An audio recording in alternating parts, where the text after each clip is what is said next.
அஸ்ஸலாமு அலைக்கும் வரஹ்மத்துல்லாஹி வபரகாத்துஹு. அன்பார்ந்த சகோதர சகோதரிகளே, தாய்மார்களே, இஸ்லாமிய மார்க்கம் என்பது ஒவ்வொரு காலத்திலும் அல்லாஹ் ரப்பல் ஆலமீன் தன்னுடைய மார்க்கத்தை வளர்ப்பதற்கு சில கூட்டத்தார்களின் மூலியமாகவும் மக்களுக்கான சில படிப்பினைகளின் மூலமாகவும் இஸ்லாமிய மார்க்கத்தை அல்லாஹ் மேலோங்க செய்வான். இஸ்லாமிய கருத்துக்கள் சத்திய கருத்து என்பதனை எல்லா மக்களுக்கும், இஸ்லாத்தை வெறுக்கக்கூடியவர்களுக்கும் அல்லாஹ் உணர வைப்பான். இந்த இஸ்லாமிய விமர்சனம் என்பது இன்று மட்டும் இல்லாமல் எல்லா காலங்களிலும் இருக்கிறது. இந்திய நாட்டிலும் சரி, உலக நாடுகளிலும் சரி, இஸ்லாமியர்களை தீவிரவாதிகளாக சித்தரிப்பது என்பது எல்லா காலங்களிலும் இதை தொடர் பிரச்சாரமாக சித்தரித்துக் கொண்டிருக்கிறார்கள். பல்வேறு துறையிலும் அதை செய்கிறார்கள். அதுல குறிப்பாக சினிமா துறையை எடுத்துக்கொண்டால், தொப்பி போட்ட முஸ்லிம் என்றாலே குண்டு வைக்கக்கூடியவர், தொப்பி தாடி என்ற ஒரு அடையாளத்தில் ஒருவர் வந்தால், கையிலே ஒரு பை அவர் வைத்திருந்தால், இன்றளவிலும் அவரை சந்தேகத்தில் பார்க்கிற மக்கள் இருக்கத்தான் செய்கிறார்கள். அதற்காக பல கட்ட பிரச்சாரங்கள், இஸ்லாம் சொல்கிற கருத்துக்கள், நடைமுறையில் பல விஷயங்களை நாம் செய்து கொண்டு தான் இருக்கிறோம்.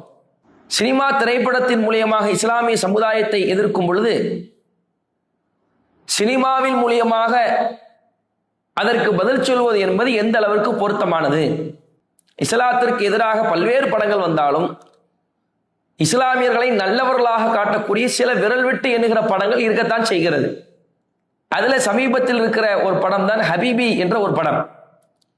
இது இஸ்லாமியுடைய கலாச்சாரம், குறிப்பாக கடைநல்லூர் ஊர் சார்ந்த அந்த மக்களுடைய பேச்சு, அவர்களுடைய பழக்க வழக்கங்கள், அவர்களுடைய ஆடை முறைகள், அவர்களுடைய கல்ச்சர். முஸ்லீம்களுக்கு ஒவ்வொரு ஊர்லேயும் ஒவ்வொரு நிலை இருக்கும், ஒவ்வொரு கல்ச்சர் இருக்கும்ல.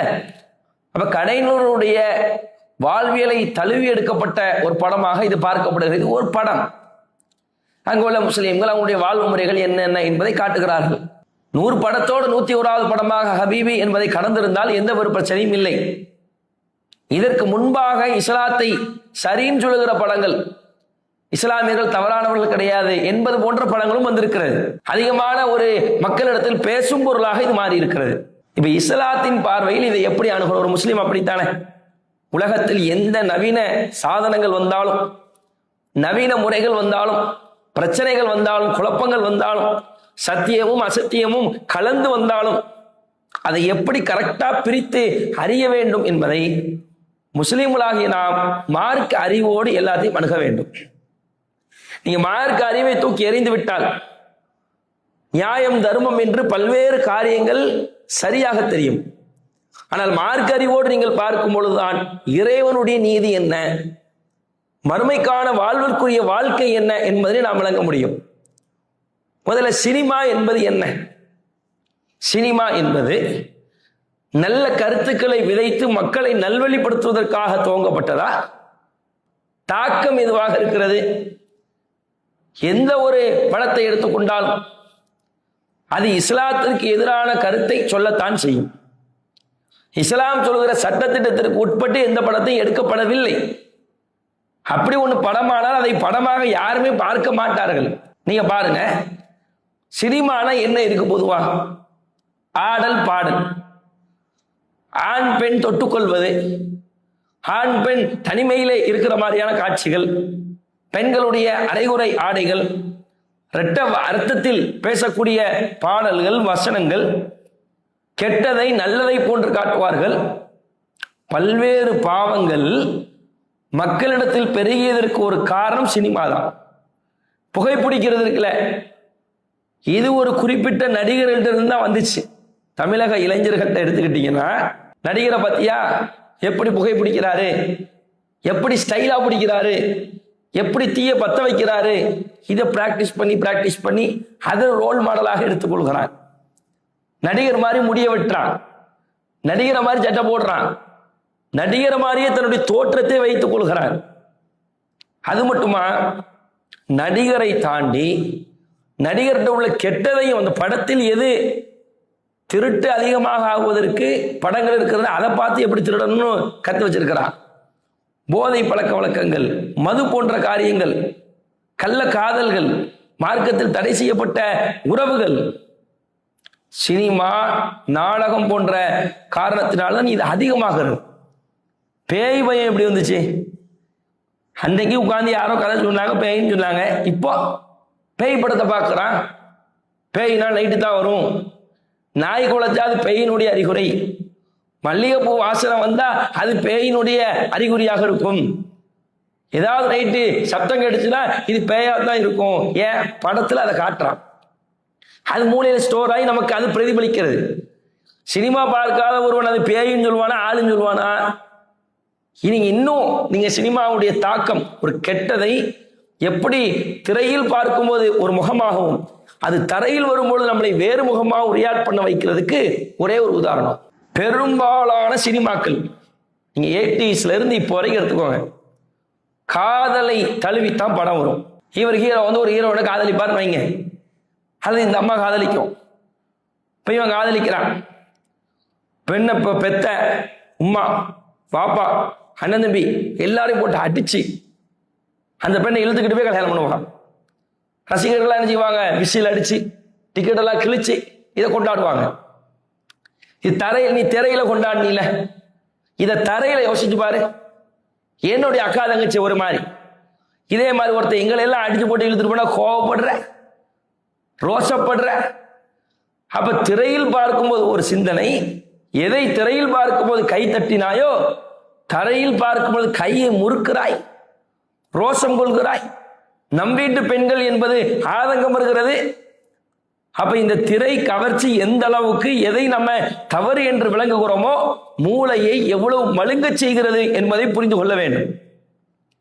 ஒரு காதலை வைத்து நீங்க என்ன செஞ்சிடலாம், ஈஸியாக பார்த்துடலாம்.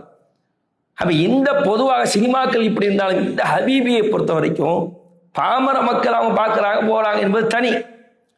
இஸ்லாமிய அறிஞர்களில் இஸ்லாமிய மார்க்கம் பேசக்கூடிய யாரும் திரை என்பது, சினிமா என்பது ஹலால் என்று சொன்னதில்லை. ஹராமாகத்தான் என்ற அளவுக்கு இருக்கிறது. ஹலாலா எடுக்கலாமா? எடுக்கலாம். ஆண் பெண் கலப்பில்லாமல் சினிமாவில் எந்த பெண் வந்தாலும் மார்க்கம் சொல்கிற ஹிஜாபிலே தேவைப்படும் பொழுது வருவது, இஸ்லாத்தினுடைய எந்த ரூலையும் பிரேக் பண்ணாமல், மியூசிக் இல்லாம இன்னைக்கு சினிமா படம் எவனா பார்ப்பாங்க, இது எல்லாம் இல்லாம ஒரு உண்மையான திரைக்கதை, பொய் இருக்க கூடாது, எது உண்மையோ உண்மையாத்தான் இருக்கணும். இப்படி இருந்தா ஓகே. இன்னைக்கு வர்ற ஏதாவது ஒரு படம் அப்படி இருக்கா? என்ன இதுல ஒரு விஷயம்னா, மார்க்கம் பேசுபவர்களே மக்களுக்கு மத்தியில சினிமாவுக்கு போங்கிற மாதிரி கருத்து சொல்றாங்க. ஹபீபி படத்தை பற்றி பல நபர்கள் பேசும்பொழுது, விமர்சிக்கும் பொழுது, மார்க்கம் பேசக்கூடியவர்கள் சினிமா திரை விமர்சனம் பேச ஆரம்பித்து விட்டார்கள். எந்த அளவுக்கு சொல்றாங்க, பல்லாண்டு கால பிரச்சாரம், முஸ்லிம்களை தீவிரவாதிகளா சித்தரிச்சுட்டாங்க, நம்ம எல்லாம் எல்லா அமைப்பு எல்லாரும் செஞ்சதை விட இத்தனை ஆண்டு காலம், இத்தனை கோடி, இத்தனை நபர்களுடைய நேரங்கள், இதையெல்லாம் இந்த 2-2.5 மணி நேரம் படம் தூக்கி சாப்பிட்டுருச்சு, எல்லா உழைப்பையும் பின்தங்க வச்சிருச்சு. மக்களுடைய கருத்து எப்படி இருக்கு, ஒரு மக்களுடைய மாற்று மதத்தோட கருத்து கேட்கும் போது அதை பார்க்கும்பொழுது இது எல்லாம் பின்னோக்கி போயிருச்சு. டைரக்டருக்கு வாழ்த்து, இந்த மாதிரி நீங்க சினிமா படத்தை எடுக்கணும் என்று சினிமாவை, இது போன்ற படங்களை ஊக்குவிப்பதை பார்க்க முடிகிறது. அப்ப முஸ்லிம்கள், இஸ்லாமிய இளைஞர்கள், இளைஞர்கள் இதை நீங்க தெளிவாக புரிந்து கொள்ள வேண்டும். இஸ்லாம் இதை அனுமதிக்கிறதா? சரி, நீங்க சொல்ற அந்த ஹபீபி படத்தை எடுத்துக்கிறோமே, முதல்ல ஒரு படத்தினால் ஏற்படுகிற தாக்கம் என்பது, முஸ்லீம்கள் அந்த படத்துல நல்லவங்களா காட்டியிருக்கிறாங்க, ஓகே. 4 பேர் மைக்கு முன்னாடி வந்து மாற்று மதத்தோட கருத்து சொன்ன உடனே மாற்றங்கள் வந்து விட போகிறதா? இன்னைக்கு ஏராளமான மக்கள் முஸ்லீம்கள் என்றால் யார் என்பதை பல தருணங்களில் உணர்ந்து கொண்டுதான் இருக்கிறார்கள். ஒண்ணு வேண்டாம், இரத்த தானம் இருக்குல்ல, இரத்த தானத்தின் மூலியமாக எவ்வளவு பேர் உணர்ந்திருக்கிறாங்க. பாய்மார் தான்ப்பா, ரத்தம்னா அவங்க தான், யாரும் ஜாதி மதம் பேதம் பார்க்க மாட்டாங்க. நிக்குதுல பேரிடர் காலங்களில் சென்னையினுடைய வெள்ள நிவாரணத்தில் பாய்மார்கள் இல்ல தாய்மார்கள் என்றார்கள். தனக்கு பிறந்த பிள்ளைக்கு மாற்று மதத்தவர்கள் முஸ்லீமுடைய பெயரை வைத்தார்கள். மற்றொரு பள்ளிவாசலை இடித்து விடாதீர்கள், பேரிடர் காலங்களில் நாங்கள் ஒதுங்குவதற்கு அதுதான் எங்களுக்கு அடைக்கல பூமியாக இருந்தது என்று சொன்னார்கள். இதை விட ஒரு ரிசல்ட் வேணும்.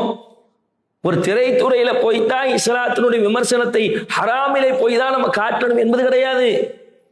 அவர் தன்னுடைய வாழ்வு இருக்குல்ல, நம்முடைய ஒழுக்கம் இருக்குல்ல, நம்முடைய வணக்க வழிபாடு இருக்குல்ல, நபிகள் நாயகம் சொல்லித்தந்த நபிமொழிகள் இருக்குல்ல, அதை ஒழுக்கமா வாழ்க்கையில் அவரவர் சுய ஒழுக்கத்தோடு இருந்தாலே போதும். மாற்று மதத்தோரை பார்த்து சலாம் சொல்வது, சிரித்த முகத்தோடு பேசுவது, உணவு வழங்குவது என்று இஸ்லாம் சொல்லுவதை நம்முடைய வாழ்வில் நாம் வெளிக்காட்டினாலே போதும். பல நபர்கள் மனமார்ந்து இஸ்லாத்தை நேசிப்பார்கள். அப்ப ரிசல்ட்டை நம்ம பார்த்து என்ன செய்யக்கூடாது, 4 பேர் 5 பேர் பேட்டி கொடுக்குறாங்கிறதுக்காக ஒரு ஹராமான விஷயத்தின் மூலியமாக எப்படி ஹலால சொல்லுவிய? ஒரு ஹராம் இருக்கு, அதுல கொஞ்சம் ஹலால் வந்துட்டா சரியாயிருமா? சாராயம் இருக்கு, பிஸ்மில்லாஹிர் ரஹ்மான் ரஹீம்னு குடிச்சா, பிஸ்மில்லா புகாரில் வர ஹதீஸ், சாப்பிடுறது குடிப்பதுக்கு முன்னாடி ரசூலுல்லாஹ் பிஸ்மில்லா சொல்லுவாங்க. சாராயம் அதே புகாரிலும் அதே குர்ஆனிலும் தடை செய்யப்பட்ட ஒரு விஷயம். இதை சரியும் பியல தப்பும் பியலா திமிருன்னு சொல்லுவோம். ஹராம்ல கொண்டு வந்து ஹலால நுழைச்சா இன்னும் ஒரு படி மேல சொல்லணும்னா, ஒரு சாராய பட்டல் இருக்குன்னு வைக்க, அதுல ஒருத்தர் முஸ்லீம்கள் தீவிரவாதிகள் ஸ்டிக்கர் ஒட்டி கொடுக்குறான். முஸ்லீம்கள்லாம் தீவிரவாதிகள் பரவுது. இதை எதுக்கு ஒருத்தர் என்ன பண்ணாருன்னா, ஏங்க முஸ்லீம்கள்லாம் தீவிரவாதி இல்லைங்கன்னு பிரச்சாரம் பண்றாங்க. இது ஒரு பக்கம். இன்னொரு சாராய பட்டல் எடுத்து இஸ்லாம் என்பது இயற்கை மார்க்கம், அமைதி மார்க்கம்னு ஒட்டி எல்லாரும் கொடுத்தாராம். இதை யாராவது ஆதரிப்பாங்களா? சாராயம் ஹராமு, அதுல என்னடா ஸ்டிக்கர் ஒட்டுற, இசை ஹராமு, ஆண் பெண் கலப்பு ஹராமு, சினிமாவில் எதை காதலாக காட்டுகிறார்களோ அது ஹராமு, அதுல ஒரு நல்ல கருத்து இருக்கு என்பதற்காக ஹராத்தோடு இந்த ஹலாலை எப்படி சேர்த்து அது சரி, அதை ஊக்கப்படுத்துவது எப்படி இந்த சமுதாயத்துக்கு ஆரோக்கியம்? சும்மாவே இஸ்லாமிய சமுதாய மக்கள் அங்கங்க இளைஞர்கள் தியேட்டரிலும் ரசிகர் மன்றம் வைத்துக் கொண்டிருக்கிறார்கள். தன்னுடைய பேருக்கு பின்னால் மூசா ரஜினி இப்படி பேர் சொல்லுவோம், முகமது கமல் பேருக்கு பின்னாடி உதாரணத்துக்கு இப்படி நடிகர் பேரை நினைச்சு கொடுக்குறாங்க. அவர்களை பிரச்சாரம் செய்து தொழுகைக்கும் இஸ்லாமிய ஒரு காலத்தில் எப்படி இருந்த இளைஞர்கள் இன்னைக்கு அவர்களை மார்க்க பிரச்சாரம் செய்யக்கூடியவர்களாக உருவெடுத்துக் கொண்டிருக்கிறோம். ஒழுக்கத்தை போதிப்பவர்களாக உருவாக்கி கொண்டிருக்கிறோம். பள்ளிவாசலிலே தலைமை தாங்கி தொழு வைக்கக்கூடிய ஒரு இளம் பட்டாளத்தை சிறுக சிறுக உறுதியாக எடுத்துக் கொண்டிருக்கிறோம் என்றால், மீண்டும் சினிமாவின் பக்கம் இவர்களை தள்ளினால் தியேட்டர்ல போய் கிடக்க மாட்டான். யோசிச்சு பாருங்க. முஸ்லீம்கள் சரியா உணர்வுகளுக்கு என்னைக்குமே நம்ம கட்டுப்படக்கூடாது. ஏங்க உலகத்துல வர்ற எந்த படத்தை எடுத்தாலும் ஒரு நல்ல கருத்து இருக்கும். தாய் தந்தைக்கு நல்லது செய்யணும் ஒரு சென்டிமெண்ட் வைப்பான், அம்மாவுடைய பாசத்தை காட்டுவான், அத்தாவுடைய பாசத்தை காட்டுவான், கூலி தொழிலாளிகளுடைய அந்த கஷ்டத்தை காட்டுவான், பெண்களுடைய அவல நிலையை காட்டுவான், மருத்துவருடைய கஷ்டத்தை காட்டுவான், போலீஸுடைய கஷ்டத்தை காட்டுவான். ஒரு சினிமாவில் ஒரு நல்ல கருத்து வரத்தான் செய்யும். அது வருவதனால் அதை ஹராம், அது ஹலால், அதை நீங்கள் செய்யுங்கள், நாங்கள் ஊக்கப்படுத்துகிறோம் சொன்னா இது எப்படி ஆரோக்கியமான ஒரு விஷயம்? என்ன மாற்று அதுல காட்டுனால என்ன மாற்றம் வந்துருச்சு? எங்க தலித்துகள் படுகிற கஷ்ட நஷ்டங்களை தழுவி எவ்வளவு படங்கள் வந்திருக்குது. தலித்து மக்கள் எவ்வளவு இழிவுபடுத்தப்படுறாங்க, குடிக்கிற தண்ணியில் மலம்களை கலக்கப்படுகிறது, எவ்வளவு படங்கள் வந்து போயிருச்சு. எல்லா பார்வையும் மாறிடுச்சா? அவன் வெறி பிடிக்கிறவன், ஜாதி வெறி பிடிக்கிறவன், மத வெறி பிடிக்கிறவன், முஸ்லீமை தீவிரவாதியாக காட்டக்கூடியவன் நீங்க என்ன செஞ்சாலும் காட்டத்தான் செய்வான். நல்லவருக்கு சொல் போதும், அறிவுரை போதும், அப்படியான மக்கள் நெஞ்சிருக்கிறாங்க. அல்லாஹ்வுடைய அருளால விளங்கி கொண்டு தான் இருக்கிறார்கள். எனவே இஸ்லாமிய தீவிரவாத எதிர்ப்பு பிரச்சாரம் செய்யத்தான் செய்ய வேண்டும், களமாடத்தான் செய்ய வேண்டும். அதற்கான களம் ஹராமான முறையில் உள்ள இந்த சினிமா என்பது கிடையாது. சில பேர் கருத்துக்கள் சொல்லும் பொழுது ஹதீஸ் ஆதாரத்தோடு சொல்றாங்க. இசையோடு ஆண் பெண் கலப்போடு மார்க்கத்தினுடைய வரம்பு மீறலை மீறி எடுக்கப்பட்ட ஒரு திரைப்படத்தை அந்த மாதிரியான படங்கள் இன்னும் நிறைய எடுக்கணுங்கிறதுக்கு தனிப்பட்ட கருத்துங்கிறது வேற. ஹதீஸை சொல்லி மக்களுக்கு மத்தியில் சொல்லும்போது மக்கள் என்ன நினைப்பாங்க? அப்போ இஸ்லாமே அப்படித்தான் சொல்லுது போல வழங்குவாங்கல்ல. மன் சன்ன சுன்னத்தன் ஹசனா, யார் ஒருவர் நன்மைக்கு வழிகாட்டுகிறாரோ அதை பின்னாடி வருபவர்கள் அதை முன்மாதிரியாக எடுத்து செய்யும் பொழுது அதனுடைய நன்மை என்ன செய்யும்? அவருக்கு கிடைக்கும். இவர் அவருடைய நன்மையில எதையும் குறைத்து கொள்ள மாட்டார். இப்படியான செய்திகள் இருக்கு, உண்மைதான். அதுக்கு இது ஆதாரமாகுமா? முழு ஹராமு மக்களுக்கு தீங்கை ஏற்படுத்தக்கூடிய ஒரு காரியத்துல ஒரு நல்ல கருத்து சொன்ன உடனேயே இது மக்களுக்கு நல்ல ஒரு முன்மாதிரியா கெட்ட முன்மாதிரியா? இந்த ஹதீஸினுடைய இன்னொரு பகுதி ரசூலுல்லாஹ் என்ன சொல்லியிருக்காங்க தெரியுமா? யார் ஒரு தீமைக்கு முன் உதாரணமா இருக்கிறாரோ, தீமையான ஒரு கருத்தை நம்ம சொல்லி விதைச்சிட்டோம் வைங்க, தீமைக்கு நம்ம முன் உதாரணமாக இருந்தா அதுல ஒரு 4 பேர் ஃபாலோ பண்ணிட்டோம்னா அது நமக்கு வரத்தானே செய்யும். அப்போ இந்த படத்தை நீங்க எடுத்து பாருங்க, இதுல என்ன காட்டுறான்? இஸ்லாம் சம்பந்தமான நல்ல கருத்துக்கள் இருக்கு, சரி அது தனி. அதெல்லாம் கடலூர் சார்ந்து இந்த ஊர் மக்கள் சார்ந்து அவருடைய அவல நிலை எல்லாத்தையும் காட்டுறாங்க, சரி. காதல் என்பது இந்த படத்துல எப்படி காட்டப்படுது? ஒரு ஆண் தன்னுடைய பெண்ணையோ ஒரு பெண் ஒரு ஆணையோ பிடித்து திருமணம் முடிப்பதில் எந்த பிரச்சனையும் இல்லை. இன்னைக்கு காதலி இவன் பழகுறான அங்க எங்க போய்கிட்டு இருக்கான, இது இப்ப இது மார்க்கத்துல தவறு. இந்த படத்துல அப்படியா இருக்குது, அப்படியா காட்டப்படுகிறது? இந்த மாதிரி படத்தெல்லாம் எடுங்கண்டா எப்படி? இது மாணவர்களை என்ன செய்யும் அப்படின்னா, இதை பார்த்துட்டு ஸ்கூலுக்கு போறவன் என்ன செய்வான், இதை பார்க்கிற பொம்பளை பிள்ளைகள் என்ன செய்யும், ஏற்கனவே அவர்களை சினிமாவுடைய அந்த காதல் போதிலிருந்து நம்ம இழுத்துக்கிட்டு இருக்கிறோம், பிரச்சாரம் பண்ணி சிறிது சிறிதாக இழுத்துக்கிட்டு இருக்கிறோம். மீண்டும் இதை பார்த்து ஊக்கப்படுத்தும் போது குடும்பத்தோடு போகும் பொழுது கடந்த காலத்தில் நாம் செய்த ஒரு தவறை கூட வயதறியாம செஞ்சிருப்போம்ல ஆண் பெண், அதையெல்லாம் நினைவூட்டக்கூடியதாக இருக்கும். அதையெல்லாம் மீண்டும் உள்ளத்திலே அப்படி உதித்து அதை மீண்டும் பூப்புக்க செய்வதாக இருக்கும். இந்த மாதிரியான பல விஷயங்கள் இருக்குது. இது வருங்கால சந்ததிகளுக்கு முன்மாதிரியானதா? இது நல்ல கருத்தையா சொல்லுது? மார்க்க ரீதியாகவும் சரி உலக ரீதியாகவும் சரி இதை வச்சு என்ன சொல்றீங்க? மார்க்கம் இதை அனுமதிக்குமா? முதல்ல இதை பல மக்கள் பார்த்து விட்டு ஏதோ இஸ்லாம் சார்ந்து அப்படி இஸ்லாமிய சட்டத்திட்டத்திற்கெல்லாம் எல்லாம் உட்பட்டு வந்த மாதிரியான பிரச்சாரங்களை முகநூல்ல பண்றது என்ன, வாதம் பண்றது என்ன, சினிமா என்பது ஹராம் என்பதை போட்டால் அதை எதிர்த்து பின்னோட்டம் செய்வது என்ன? பொதுமக்கள் நம்ம புரிந்து கொள்ள வேண்டும், இஸ்லாம் சம்பந்தமாக இன்னும் 1000 படங்கள் வரலாம், இன்னும் 1000 படங்கள் வரலாம். நம்முடைய கண்களை குளமாக்கலாம், நம்முடைய எமோஷனலை தூண்டலாம். இசையினுடைய மிகப்பெரிய தாக்கம் திடீர்னு ஒருத்தனை சிரிக்க வைக்கும், திடீர்னு அவனை கெத்தா உணர வைக்கும், திடீர்னு அழுதுகிட்டு இருப்பான். இது இசையினுடைய தாக்கம். அப்ப இன்னும் இதை விட இன்னும் இஸ்லாமியர்களுடைய வாழ்வை படம் பிடித்து, இஸ்லாமியர்கள் தீவிரவாதிகள் அல்ல, இஸ்லாமியர்கள் அடிமைப்படுத்தக்கூடிய மார்க்கத்தில் இல்லை என்பதை சொல்ல படங்கள் வரத்தான் செய்யும். அது 10ஓட 11 நம்ம அதை கடந்து செல்ல வேண்டுமே தவிர எல்லாரையும் ஊக்கப்படுத்தி திரையரங்குக்கு செல்லுங்கள், இந்த படத்தை பார்க்கலாம்ங்கிற அளவுக்கான அந்த பிரச்சாரங்களை யாரும் செய்யக்கூடாது. ஏனென்றால் இஸ்லாம் தடுத்த வகையில் தான் எந்த படமானாலும் இருக்கும் என்பதை புரிந்து கொள்ள வேண்டும். ஒரு இதுல நல்ல ரிசல்ட் வருது அப்படிங்கிறதுக்காக அதை நல்லது என்று நாம் புரிந்து கொள்ளக்கூடாது. எல்லா கெட்டதிலும் ஒரு நல்லது இருக்கத்தான் செய்யும். மதுவை பற்றி திருக்குறான் என்ன சொல்கிறது? 2வது அத்தியாயம் 219வது வசனத்தில் பேசும் பொழுது யஸ்அலூனக ஹம்ர் வல் மைசிர், நபியே மது மற்றும் சூதாட்டத்தை பற்றி உம்மிடத்தில் கேட்கிறார்கள். குல் ஃபீஹிமா இஸ்முன் கபீருன், அவ்விரண்டிலும் மிகப்பெரிய பாவம் இருக்கிறது.